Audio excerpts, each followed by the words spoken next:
Good morning, class. So, in today's class, we'll start with chapter number 5 of accountancy, which is accounting equation. And the basic accounting equation is asset is equal to capital plus liabilities. ये accounting terms आप पढ़ चुके हैं.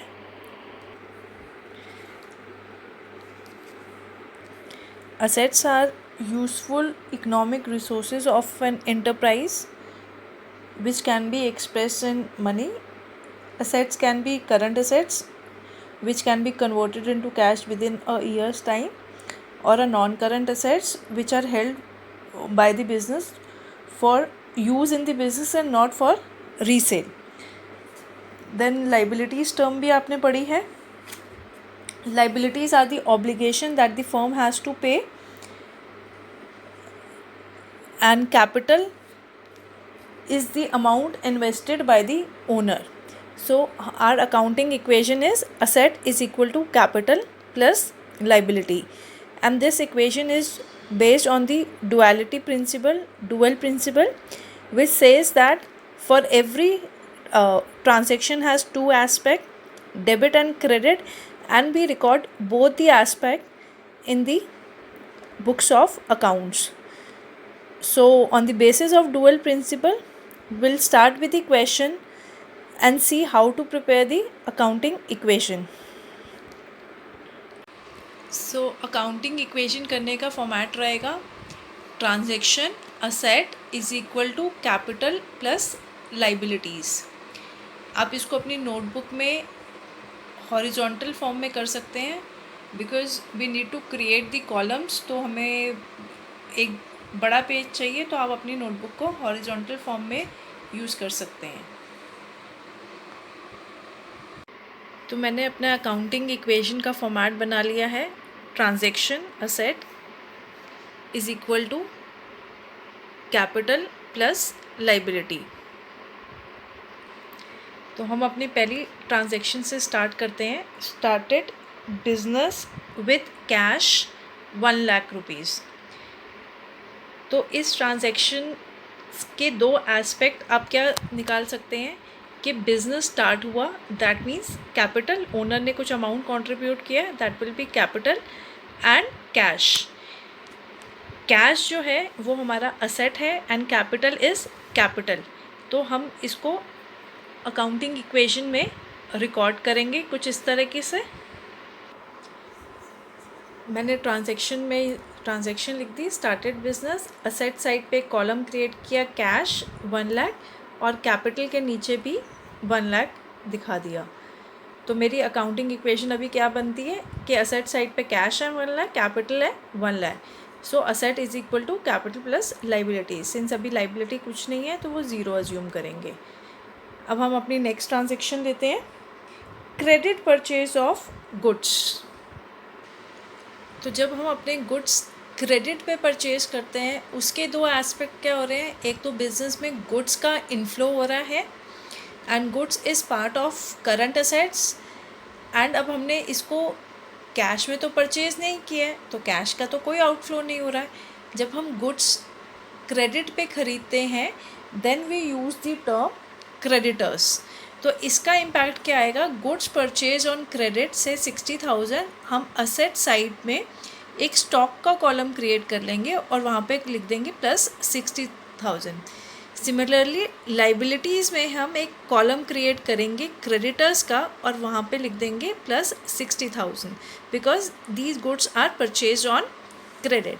और जब भी हम credit पे गुड्स परचेज करते हैं, we use the term creditors. फिर इसके बाद हम अपनी न्यू इक्वेशन बनाते हैं.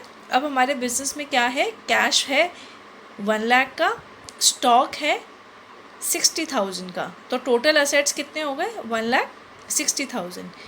कैपिटल इन्वेस्टेड है 1 लाख. क्रेडिटर्स हमारी एक लाइबिलिटी है क्रेडिटर्स के टुवर्ड्स 60,000. तो हमारी टोटल लाइबिलिटीज़ कितनी हो गई 60,000. तो हमारी accounting equation is holding true, which is asset is equal to capital plus liability. और ये इक्वेशन हमेशा इक्वल आनी चाहिए, बिकॉज हम अपनी जितनी भी अकाउंटिंग है वो डबल एंट्री सिस्टम में कर रहे हैं, which means every transaction has 2 aspect, and हम वो दोनों एस्पेक्ट बिजनेस में रिकॉर्ड करेंगे. Now we move to the third transaction, goods purchase for cash 20,000. तो इस ट्रांजेक्शन का क्या इम्पैक्ट आया? Goods purchase for cash, that means there is a inflow of goods and outflow of cash. तो इसको हम अपनी अकाउंटिंग इक्वेशन में कैसे रिप्रेजेंट करेंगे?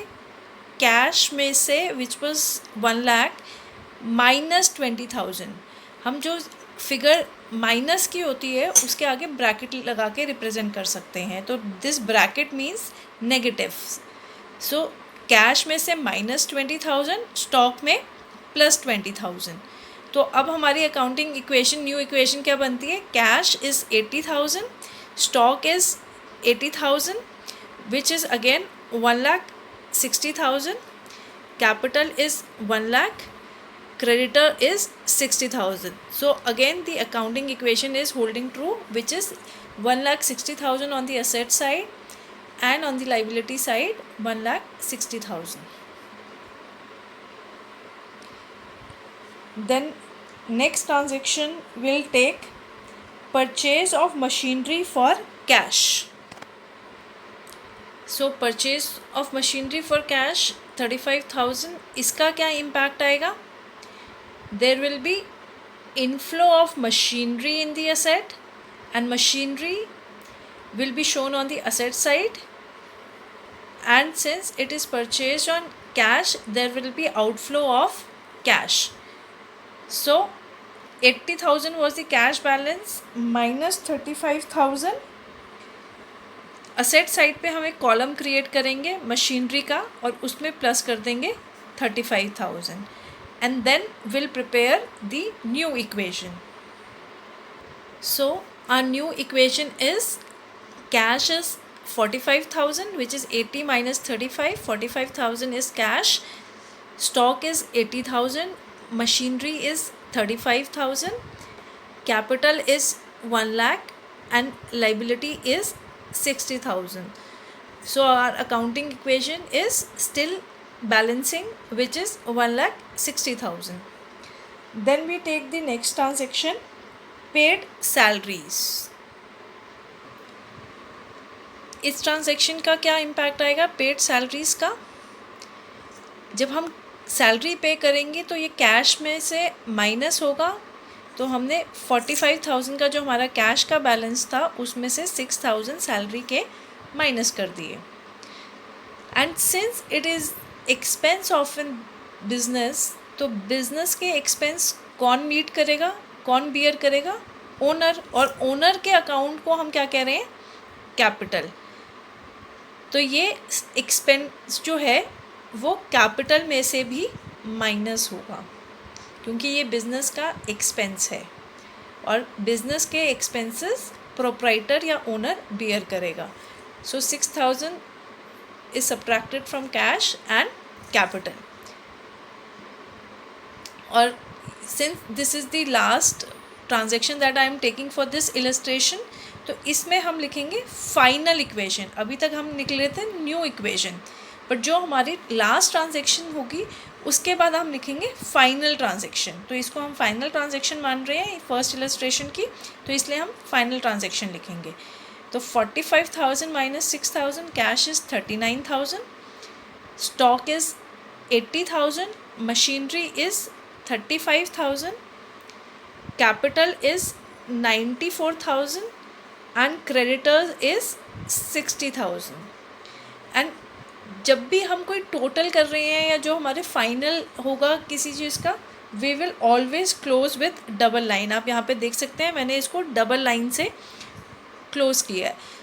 So final equation will always be close with the double line.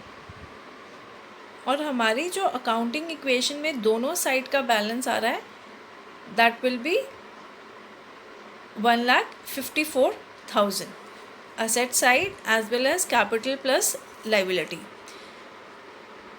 So this is the way of doing the accounting equation question. हमारे पास जितने भी assets question में आएंगे हम उनके कॉलम क्रिएट करते रहेंगे, जितनी भी liabilities होंगी हम उनके कॉलम क्रिएट करते रहेंगे.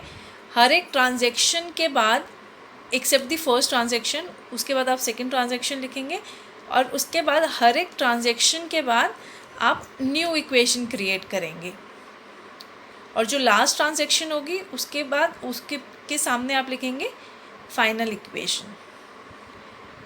Bracket means minus. So now we'll do one more illustration. तो मैंने नेक्स्ट इलस्ट्रेशन के लिए फॉर्मेट तैयार कर लिया है. Transaction asset is equal to liabilities plus capital. अब मैंने लाइबिलिटीज़ पहले लिख लिया है, तो आप लाइबिलिटी या कैपिटल कुछ भी लिख सकते हैं. There is no hard and fast rule. और ये इज़ इक्वल टू के लिए मैंने एक छोटी सी लाइन भी ड्रॉ कर दी है so that we can bifurcate के लेफ्ट हैंड साइड पे हमारे असेट्स अपीयर कर रहे हैं एंड राइट हैंड साइड पे हमारी लाइबिलिटीज़ अपीयर कर रही है. और ट्रांजैक्शन में मैंने कुछ ट्रांजैक्शन पहले से ही लिखी हुई है जिसके बेसिस पे हम अपना क्वेश्चन करेंगे. So first transaction is started business with cash से 1,50,000. तो बिज़नेस स्टार्ट हो रहा है कैश से 1,50,000. तो फर्स्ट ट्रांजैक्शन का क्या इम्पैक्ट आएगा? असेट साइड पे कैश आएगा and we will add this amount in capital also. So let's do it. So इसको मैंने दिखा दिया. Cash 1,50,000, capital 1,50,000. Then next transaction that I am taking is purchase goods for cash से 60,000. इसका क्या impact आएगा? हमारे बिजनेस में गुड्स का इनफ्लो होगा एंड कैश का आउटफ्लो होगा और दोनों ही असेट है. तो हम इस ट्रांजैक्शन का इम्पैक्ट दिखाएंगे. सो इसका इम्पैक्ट दिखाया हमने. कैश में से 60,000 माइनस किए, एक नया कॉलम क्रिएट किया असेट पे 60,000, वहाँ पे प्लस 60,000 कर दिए and then new equation 1,50,000 minus 60,000. Cash is 90,000, stock is 60,000 and capital is 1,50,000. So in business we have cash, stock and capital. Then the next transaction is purchase furniture from Messrs Trends Furniture. अब इस transaction में ये नहीं mention कि ये cash पे ख़रीदा है या क्रेडिट पे ख़रीदा है. हम अपने असेट्स भी क्रेडिट पे परचेज़ कर सकते हैं. तो इस ट्रांजैक्शन में तो कुछ नहीं मेंशन कि ये फर्नीचर कैश में ख़रीदा है या क्रेडिट पे ख़रीदा है, बट हमें नाम गिवन है बिजनेस का M/S which stand for messrs trends furniture. तो जब भी हमें नहीं मेंशन क्वेश्चन में कि कैश में है या क्रेडिट पे है और किसी पर्सन का या किसी बिजनेस का नाम दिया हुआ है, तो we assume that it is on credit, कि ये असेट हमने क्रेडिट पे ख़रीदा है. तो जब हमने क्रेडिट पे ख़रीदा है तो हमारी लाइबिलिटीज़ इंक्रीज़ हो जाएगी. तो इस ट्रांजैक्शन के दो एस्पेक्ट क्या होंगे कि असेट बिजनेस में इनफ्लो हुआ है फर्नीचर का और हमारी लाइबिलिटीज़ इंक्रीज़ हुई है. तो हम इसका इम्पैक्ट दिखाते हैं. तो इस ट्रांजैक्शन का क्या इम्पैक्ट आया? हमने फर्नीचर का कॉलम क्रिएट किया असेट साइड पे 20,000 का एंड लाइबिलिटी साइड पे हमने एक कॉलम क्रिएट किया जिसमें हमने लिखा वेंडर फॉर असेट. हम क्रेडिटर टर्म्स नहीं यूज़ करेंगे. Creditor is the term used when we purchase goods on credit, but यहाँ पे हमने असेट ख़रीदा है बिजनेस का, तो हम यहाँ पे लिखेंगे वेंडर फॉर असेट और वहाँ पे दिखाएंगे 20,000. Then the new equation we have cash 90,000, stock 60,000, furniture 20,000. On the liability side, we have vendor for asset 20,000 and capital is 1,50,000. अब इसका टोटल करके देख लीजिए कि असेट और लाइबिलिटी साइड इक्वल आ रही है या नहीं आ रही. We have total of 1,70,000 on the asset side and total of 1,70,000 on the liabilities plus capital side. This accounting equation should come true in all situation. अगर आपकी न्यू इक्वेशन या final equation जो आप बना रहे हैं उसमें असेट का बैलेंस और कैपिटल प्लस लाइबिलिटी का बैलेंस इक्वल नहीं आ रहा, that means you have made some error in the equation. देन हम नेक्स्ट ट्रांजेक्शन करते हैं रिसीव्ड कमीशन. सो इस ट्रांजेक्शन का क्या इम्पैक्ट आएगा? जब हम कमीशन रिसीव करेंगे, ऑब्वियसली हम कुछ रिसीव कर रहे हैं तो हमारा कैश इंक्रीज़ हो जाएगा. एंड कमीशन जो है that is revenue of the business, income of the business. Income will go to owner and owner के अकाउंट को हम किससे रिप्रेजेंट करते हैं? कैपिटल से. तो इसका इम्पैक्ट आएगा कैश में हम 4000 कमीशन के प्लस कर देंगे. सिमिलरली ये इनकम है बिजनेस की which belongs to the owner, हम कैपिटल में भी 4000 ऐड कर देंगे. तो हमारी न्यू इक्वेशन क्या बनती है? Cash 54,000, stock 60,000, furniture 20,000, vendor for asset 20,000 and capital 1,54,000. देन हम लास्ट ट्रांजेक्शन लेते हैं इस इलस्ट्रेशन की, withdrew for personal use. Withdrew for personal use का मतलब है ड्राइंग्स. जब भी ओनर कुछ बिजनेस से विड्रॉ करता है तो हम उसको कहते हैं drawings. It could be in cash और it could be in kind. Whenever owner takes something out of the business, it will be termed as drawings. क्या ओनर को अलाउड है बिजनेस में से कुछ विड्रू करना? यस, बिजनेस में से विड्रू करना ओनर को अलाउड है, बिकॉज ओनर के लिए बिजनेस कैरी आउट करना is an economic activity. Economic activity का पर्पस क्या होता है? To earn a livelihood. तो ओनर को अपने पर्सनल खर्चों के लिए भी कुछ पैसे चाहिए, तो वो कहाँ से विड्रू करेगा? बिजनेस में से करेगा. And that will be termed as drawings. से 7,000 उसने विड्रू किए हैं. तो जब उसने विड्रू किए तो हमारा कैश बैलेंस कम हो जाएगा, तो हम कैश में से 7,000 माइनस कर देंगे. और इसका इफ़ेक्ट क्या आएगा कि बिज़नेस में जो ओनर की इन्वेस्टमेंट है विच इज़ कॉल्ड कैपिटल, वो भी कम हो जाएगी. तो 7,000 हम कैपिटल में से भी माइनस कर देंगे. And then will prepare the final equation. We have cash 87,000, stock 60,000, furniture 20,000, vendor for asset 20,000 and capital 1,47,000. So this is a final equation. Final equation is closed with the double line. आप यहाँ पे double line देख सकते हैं. You have to always close the final equation with the double line. So the total of assets and liabilities is 1,67,000.